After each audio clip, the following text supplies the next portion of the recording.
नमस्कार दोस्तों। आज हम पढ़ेंगे कि हमारे संविधान का निर्माण कैसे हुआ।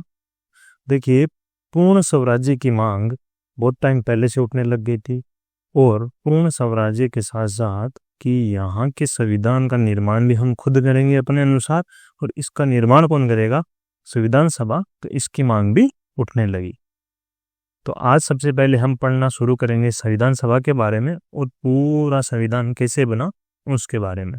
तो सबसे पहले देखते हैं संविधान सभा को। तो संविधान सभा की पहली बार जो मांग उठी एम.एन. रॉय के द्वारा। ये कम्युनिस्ट नेता थे 1934 में।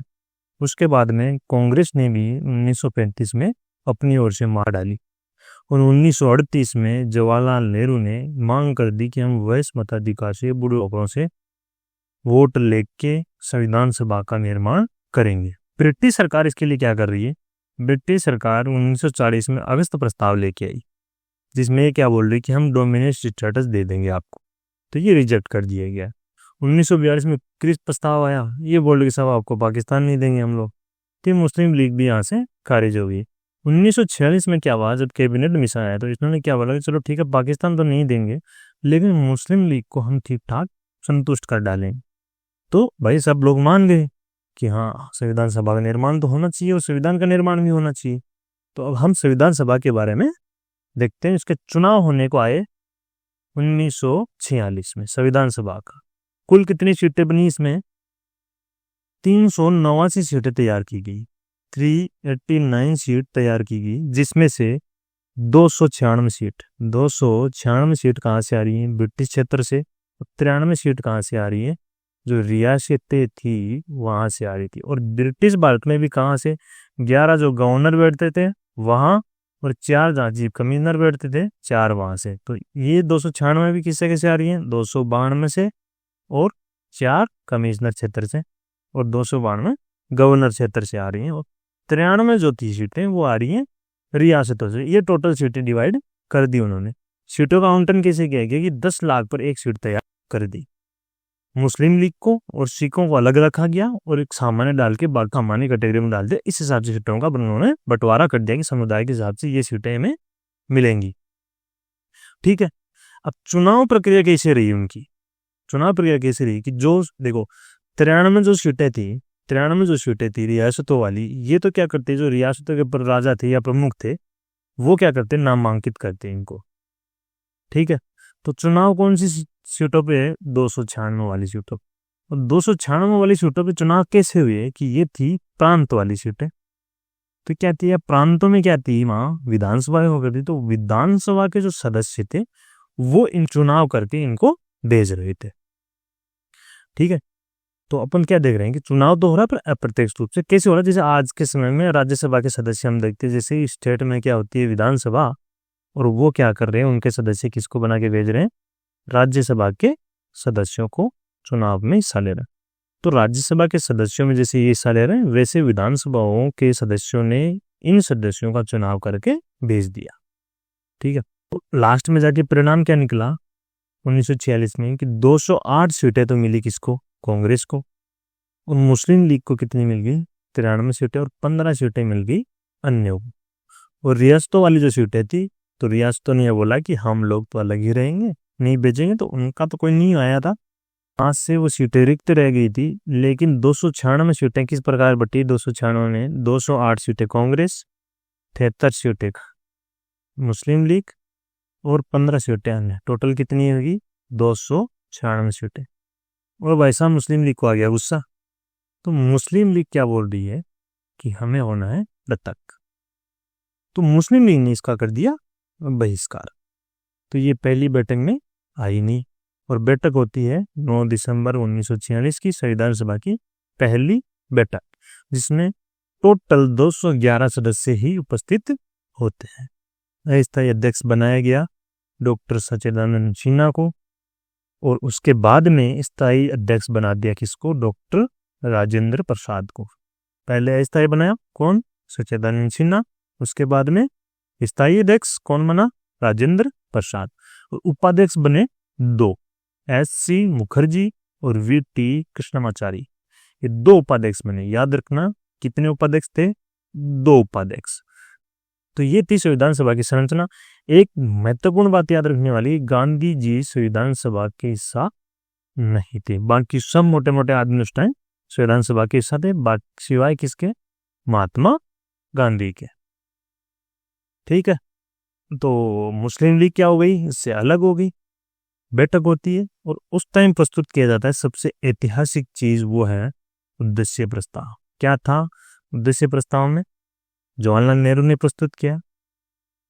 क्या बोला कि हम एक स्वतंत्र राष्ट्र रहेंगे, सारी शक्तियां जनता के पास में रहेंगी, लोगों को अधिकार देंगे, विश्व शांति में योगदान देंगे, जनजाति की सुरक्षा के लिए काम करेंगे। ये सब कुछ उसमें बताया गया और ये 22 जनवरी 1947 को पास कर दिया गया।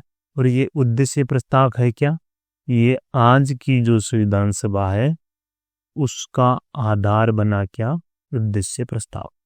तो क्या देखा कि 389 सदस्य जो बनाए गए या बने, 296 ब्रिटिश से और 93 जो हैं वो कहाँ से आ रहे हैं, रियासतों से। जिसमें से इनमें अगर मैं देखूं तो 208 सीटें कांग्रेस को, 73 सीटें जो हैं मुस्लिम लीग को और 15 सीटें अन्यों को मिली थी। और पहली बैठक हुई तो अध्यक्ष बनाया गया राजेंद्र प्रसाद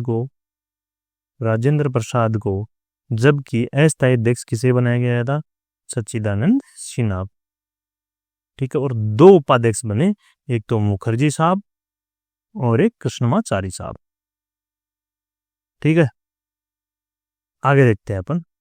आगे क्या हुआ कि 1947 में स्वतंत्रता अधिनियम पास हुआ और बोला कि साहब तुम अलग अलग, तो 2 राष्ट्र बन गए, एक पाकिस्तान आ गया और एक आ गया अपना प्यारा भारत देश।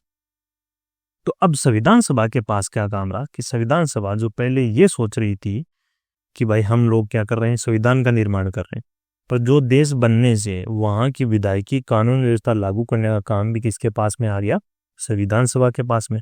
तो अब संविधान सभा 2 तरह के काम करेगी। क्या, एक तो संविधान निर्माण करेंगे हम लोग, दूसरा कानून व्यवस्था भी हम लोग देखेंगे। तो अब संविधान सभा की 2 तरीके से बैठक होती थी। कैसे कैसे कि जब मान लो एक तो संविधान सभा के रूप में कैसे कार्य करे कि संविधान निर्माण के रूप में कार्य करती, तो अध्यक्ष कौन होता था उस टाइम, राजेंद्र प्रसाद। दूसरा काम क्या था, कानून व्यवस्था बनाना और कानून लागू करना। तो जब ये विधायक के रूप में कार्य करती तब जीवी मावलंकर साहब इनकी अध्यक्षता करते थे। तो 2 उपाध्यक्ष बन गए थे उस टाइम, किसमें, संविधान सभा में, आजादी के बाद। कौन कौन से, एक संविधान सभा के रूप में कार्य कर रही है, मतलब संविधान निर्माण के लिए कार्य कर रही है, डॉक्टर राजेंद्र प्रसाद साहब। और जब विधायिका के रूप में कानून व्यवस्था बनाने लागू करने के रूप में कार्य कर रही है, तब जीवी मावलंकर साहब उसके अध्यक्ष होते थे। 2 अध्यक्ष हो गए। ये लागू हुआ तो कुछ सदस्य पाकिस्तान की ओर चले गए। तो ये जो सदस्य 389 अपने पास थे, ये घट के कितने आ गए, 299 पे। ठीक है, जिसमें से 229 ब्रिटिश से और 70 सदस्य रियासतों के अपने पास मिला के 299 सदस्य बन गई। 389 से हम लोग 299 पे आ गए। ये इतने सदस्य बचे किसमें, संविधान सभा में। और संविधान सभा लग गए फिर काम करने में, किसका, संविधान बनाने में। तो संविधान बनाया कितने दिन में, कुल 2 वर्ष 11 माह 18 दिन में पूरा संविधान बना के इन्होंने निपटा दिया। और 24 जनवरी को इन्होंने लास्ट रूप से प्रस्तुत किया और 26 जनवरी को हमने इसको एक्सेप्ट कर लिया। किसको, संविधान को। और 26 जनवरी 1950 से 1952 तक जो संविधान सभा थी, उन्होंने ही अस्थायी संसद के रूप में कार्य किया। और क्या किया संविधान सभा ने कि राष्ट्रमंडल के जो सदस्य बने हैं वो मई 1949 में उसकी पुष्टि कर दी। जो राष्ट्रीय ध्वज था 22 जुलाई 1947 को ही उन्होंने बता दिया कि ये हमारा जो अपना प्यारा तिरंगा है, उसकी घोषणा कर दी कि ये हमारा तिरंगा होगा। कब, आजादी से भी पहले। राष्ट्रीय गान और राष्ट्रीय गीत 24 जनवरी 1950 संविधान अंतिम रूप से लागू होने के जस्ट पहले। और राष्ट्रपति राजेंद्र प्रसाद, ये भी संविधान लागू होने के जस्ट पहले ये कार्य उन्होंने और कर डाले। अब संविधान निर्माण के लिए संविधान सभा में कुछ समितियां बनी थी, उन समितियों के बारे में देख लेते हैं। तो टोटल मुख्य समितियों की मैं बात करूं तो टोटल 8 समितियां अपने पास में थी, जिसमें से 3 समितियां थी जवाहरलाल नेहरू के पास, 2 समितियां थी सरदार पटेल जी के पास, एक थी अम्बेडकर के पास और 2 थी राजेंद्र प्रसाद के पास। संघ समिति, संघ संविधान समिति और राज्यों के लिए समिति समझौते के लिए, ये तीनों समितियां किसके पास थी? जवाहरलाल नेहरू के पास। सेंटर से सारी संबंधित है, मतलब संघ सेंटर, संघीय संविधान सेंटर, और राज्यों के लिए समिति वो भी समझौते के लिए एक तरह से सेंटर। और जो प्रांत थे, प्रांतीय संविधान समिति किसके पास रही? सरदार पटेल के पास। और मूल अधिकार और अल्पसंख्यक समिति किसके पास रही? सरदार पटेल जी के पास। प्रारूप समिति किसके पास की? डॉक्टर भीमराव अंबेडकर, जो कि संविधान का प्रारूप तैयार कर रहे थे, जिसमें टोटल 7 सदस्य थे, जिसमें एक भीमराव अंबेडकर और 6 अन्य सदस्य थे। याद रखने वाली बात है, कौन कौन कौन से थे वो? N Gopal Swami Ayyangar, Krishna Swami Iyer, K M Munshi, Mohammad Saadulla, B L Mitra और D P Khaitan. B L Mitra की जगह बाद में आ गए थे माधवराव और खेतान की जगह कृष्णमाचारी। तो ये चीजें याद रखने वाली है कि 7 सदस्य में एक भीमराव अंबेडकर साहब थे, एक आयगर साहब थे, एक अय्यर साहब, एक मुंशी जी और एक सादुल्ला मोहम्मद जी, 2 मित्र और खेता। तो ये कौन कौन सी प्रारूप समिति? प्रारूप समिति क्या कर रही थी कि प्रारूप बना रही थी संविधान का, क्योंकि इसी ने नियम बना के संविधान पेश किया था। और जो 2 समितियां बच गई 8 में से, वो 2 समितियां, एक प्रक्रिया नियम समिति ये राजेंद्र प्रसाद के पास थी, और संचालन समिति ये भी राजेंद्र प्रसाद जी के पास थी। तो इस प्रकार संविधान सभा में स्थित 8 मेजर जो समितियां थी उनको भी हमने देख लिया। अब जब संविधान बन गया तो पहली बार 1948 में चर्चा के लिए पेश किया गया, पहली बार नवंबर। दूसरी बार नवंबर से अगले अक्टूबर 1949 तक चर्चा के लिए रखा गया, और तीसरी बार 14 नवंबर को चर्चा के लिए रखा गया, जिसमें और अंतिम स्वीकृति मिल गई 26 नवंबर 1949 को कि भाई साहब ये अपना संविधान होगा, जिसमें 395 अनुच्छेद थे और 8 अनुसूचियां थी। ठीक है, अब हुआ क्या कि 26 नवंबर को पूरा संविधान को स्वीकृति मिली, संविधान लागू नहीं हुआ। उस टाइम कौन कौन से कुछ अनुच्छेद लागू कर दिए, जैसे मान लो उन्होंने 5 लगा दिए, 6 लगा दिए, 324 भी लगा दिए। तो बहुत सारे ऐसे अनुच्छेद थे जो उसी टाइम लग गए थे। बाकी बहुत सारे कौन कौन से, जो नागरिकता के संबंधित कुछ थे, वो चुनाव से संबंधित कुछ प्रावधान ये सब वगैरह थे, तो जिनको उन्होंने उसी टाइम लगा दिया था। बाकी का संविधान लगा कब? टोटल रूप से 26 जनवरी 1950 को, गणतंत्र दिवस के दिन। क्यों लगा इस दिन?